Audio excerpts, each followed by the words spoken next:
Hi, I'm Hamish Harrison, Australian age group triathlon champion, and you're watching me on Run Forest Run TV.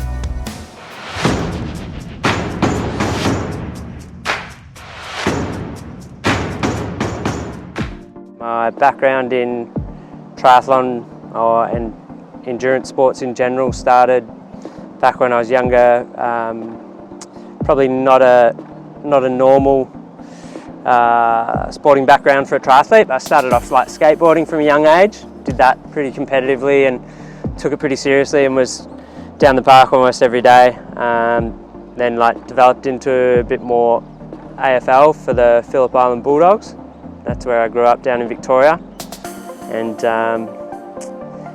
from there I got into a little bit more sort of endurance focus and individual and team sports. Continued to play football, dipped my toes into triathlon about the age of 17, and also took up a bit of rowing as well. So really a mix of all sports. So I'm currently an unsponsored athlete, although I'm an ambassador for Modex Natural, which is an awesome product with the active ingredient of pycnogenol, and it helps your body produce more nitric oxide, which is naturally occurring in the body, and then also assists in that vasodilation and increasing blood flow. So it's a massive benefit, and I also feel that taking it, you've got more clarity of mind as well.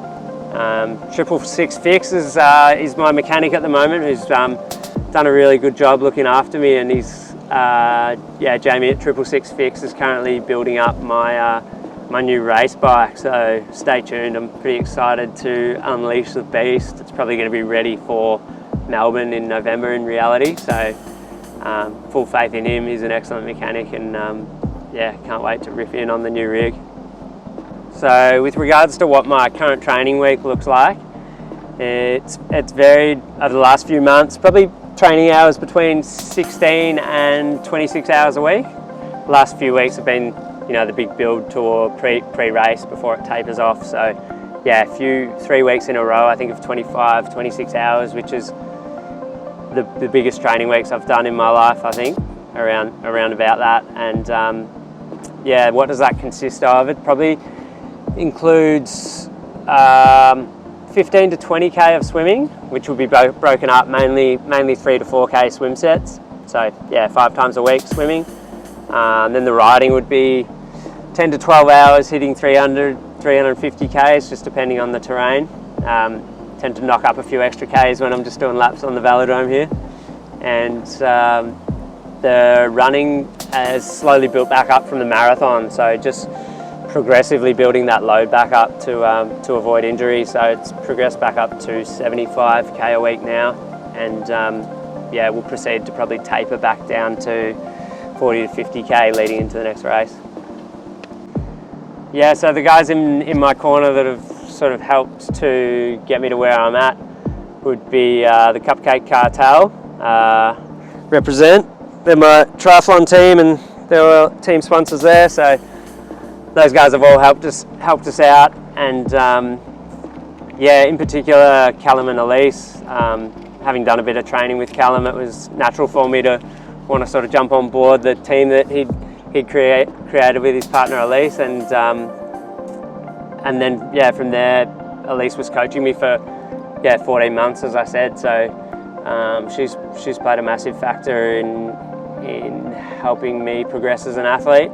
I think just the care and attention to detail that she showed as a coach, really helped me progress, and also just have confidence in the process with the amount of effort she put in. Just naturally, I wanted to give back and put in and help achieve the goals that we set.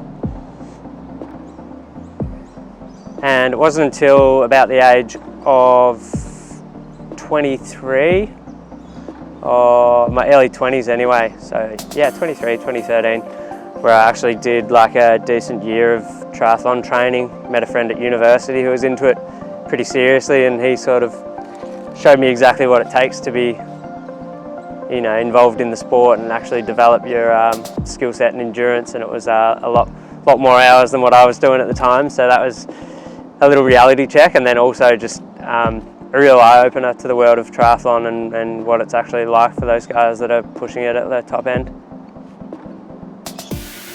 So from 2014, Rally in the Valley over at Edmonton, Canada onwards, I think I took a bit of time off from the sport for a while there. Ended up getting qualified as a lawyer in 2020, and I did make a little comeback for Age Group Worlds because it was on the Gold Coast, and it was going to be in my hometown, and I thought I'm going to regret this if I'm sitting on the sidelines watching it. So got back in and did another solid block of training, bit of racing, qualified for the Gold Coast race, and yeah, improved my spot a few positions, raced in the Olympic distance and the standard distance triathlon for that, and that was my last Age Group Worlds, and then went on to proceeded to take another break, came back, did an ultra marathon in it was around the COVID era, might have been 2021, and then from there had another little break, and then decided I wanted to dip my toes into long course triathlon. Sort of went pretty gung-ho from the start, and partnered up with a coach who's with the Cupcake Cartel. I did a bit of time under Justin Granger, Levi Maxwell, who's not with the Cartel, but he was coaching as well, and then established like a long-term coach-athlete relationship with Elise Selsmark. So that was, I think, a bit over a year, probably 14 months or so. Yeah, and her attention to detail sort of helped me stay the course, because I think the feedback was that I was very sporadic from some of the coaches. So yeah, to have that guidance and just have your plan written down day to day means you can just wake up, your session's there, you don't have to think about what you're going to do, and it just really helped me stay the course. And even those days when you're lacking motivation, you got the session in front of you and no excuses to get out and hit the sesh. So that worked really well for me, and I think that's been a major factor in having me in my longest period of consistent training currently, which is about 18 months, and I really dived into the deep end, and over 12 or 13 months I think I raced 26 times last year, so including 4 Ironmans and 4 half Ironmans. So I think by the time I got round to that last Ironman, I was halfway through the marathon thinking I probably could have skipped this one, but yeah, good for the soul, good for the legs, and just good for all round hardening yourself up. So yeah, looking forward to doing a few races a little bit fresher with longer period of training just leading into it rather than just smashing all the races. So since Port Macquarie in May, I then had a couple of weeks racing without a coach and jumped into a few Spartan races, and then teamed up with RPG Coaching and have been with them since then. Did the Gold Coast Marathon, and this will be the first race at Sunny Coast under RPG after a decent training block. So Tim Reed's been doing my program at the moment, and he's been excellent. Got full confidence in the training that we've done, and the volume's gone up. So I'm looking forward to seeing whether that yields any results in a couple of weeks' time. And I'm looking forward to doing a few races with my brother, who I actually coached for his first half marathon about a year ago, and then he's run a couple of marathons since, and he's getting into the half Ironman scene. So I'm really looking forward to racing Melbourne alongside him as well. And just my family in general are like really supportive and into the sport. My sister's also coming over to New Zealand and will be racing a half Ironman in December, and she's also racing Sunny Coast in September. So yeah, it's becoming a bit of a family affair. I don't think Mum and Dad will be doing one anytime soon, but yeah, they're obviously a massive support, and their support and encouragement goes a long way into helping me stay in the sport as well.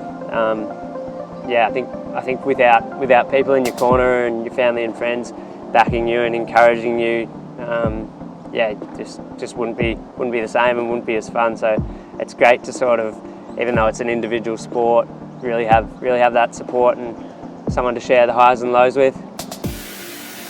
And I think a big factor in staying injury-free and longevity in the sport is prioritising nutrition and recovery and sleep. And I certainly do that. I'm not one to skip on my meals, and the chefs at work know me well and always ask me where does all the food go. So they've got a reputation for having a big roast on a Friday, Saturday, and Sunday at work, which I think just helps fuel the body. And one thing you don't want to have is REDS, or relative energy deficiency, in sport. And I can be fully confident that I'm not going to put myself in that hole and have trouble pulling myself back out of it. So yeah, stay on top of your nutrition and nail your training. Also focus on your recovery would be one of my biggest tips, and can't be understated. Alright, so yeah, it's been a pretty solid training block since Port Macquarie half Ironman in May, which was an all-age group race, and I managed to finish 4th overall in that race and had the fastest age group run split. So sort of looking to go one better at Sunny Coast. Half Ironman is the next one on the horizon, and then there's going to be a nice little race block. So it'll be Sunny Coast, then Melbourne half Ironman in November. Noosa, I think, is the week before, if my memory serves me correctly. Noosa Olympic distance try, which will be cool. It's a really good atmosphere. And from then I'm going to head over to Taupo and check out the half Ironman course there, which will be good, and that'll round out the year.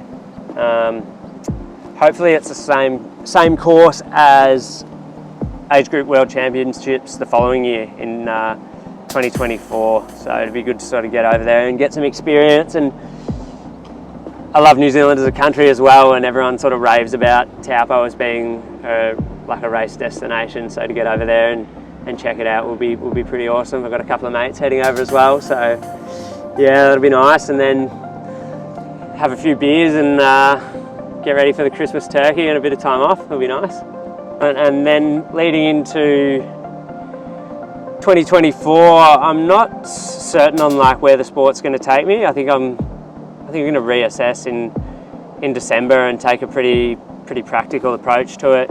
Knock out a few more half Ironmans in my age group division, which is pretty strong. And yeah, I haven't actually managed to crack a podium yet, so I want to crack an age group podium. I think I've had like a lot of 5ths, including like a 5th or a 6th in my first ever half. So pretty consistent run, but haven't cracked in there yet. So yeah, we'll put my head down, bum up, and have a go at that, and reassess for 2024. I think age group World Championships in 2024 is probably on the horizon if I can get a qualifying spot, which I've got confidence in being able to achieve at the next few races.